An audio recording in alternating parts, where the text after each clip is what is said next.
Hi viewers, good morning. இன்றைக்கி நான் உங்களுக்கு வாழைக்காய் பொடி மாஸ் எப்படி செய்கிறதுன்னு காட்ட போகிறேன். இதுக்காக நான் 4 வாழைக்காயை கொஞ்சம் தண்ணியும் எண்ணெயும் ஊற்றி நல்லா வேக வச்சு எடுத்துட்டேன். எடுத்ததை ஒரு தட்டில் நல்லா ஆற விட்டுட்டு தோல் உரித்து வச்சுட்டேன் ஃப்ரெண்ட்ஸ்.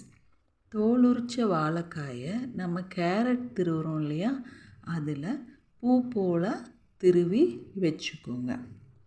இந்த பொரியல் பார்த்திங்கன்னா புதுசாக ஏதாவது சாப்பிட்றவங்க இது எதில் செஞ்சீங்க, என்ன காய் இது அப்படின்னு கேட்குற அளவுக்கு இருக்கும் ஃப்ரெண்ட்ஸ்.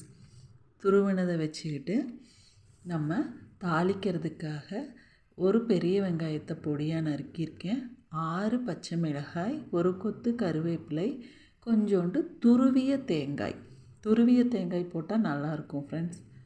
அதுக்கு தாளித்ததுக்கு கடலப்பருப்பு, உளுத்தம்பருப்பு, கடுகு.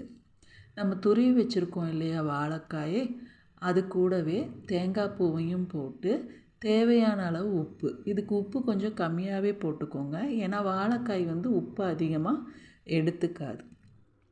ஓரளவுக்கு கையில் நல்லா பளபளன்னு உதிரியாக பரட்டி விட்டுக்கோங்க.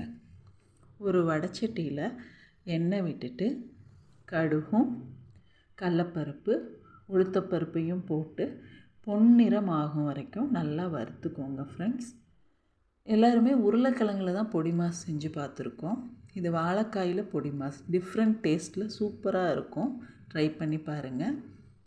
கடுகும் உளுந்த பருப்பு எல்லாம் வறுத்ததுக்கப்புறம் நம்ம எடுத்து வச்சுருக்கிற வெங்காயம், கொத்தமல்லி தழை, கருவேப்பிலை, பச்சை மிளகாய் இதையெல்லாம் போட்டு நல்லா பொன்னிறமாக வதக்கிட்டு வாழைக்காய், தேங்காய், உப்பு போட்டு பரட்டினதையும் அதில் சேர்த்துட்டு நல்லா பரட்டி எடுத்தீங்க அப்படின்னா வாழைக்காய் பொடி மாஸ் ரெடி ஆகிடுச்சு.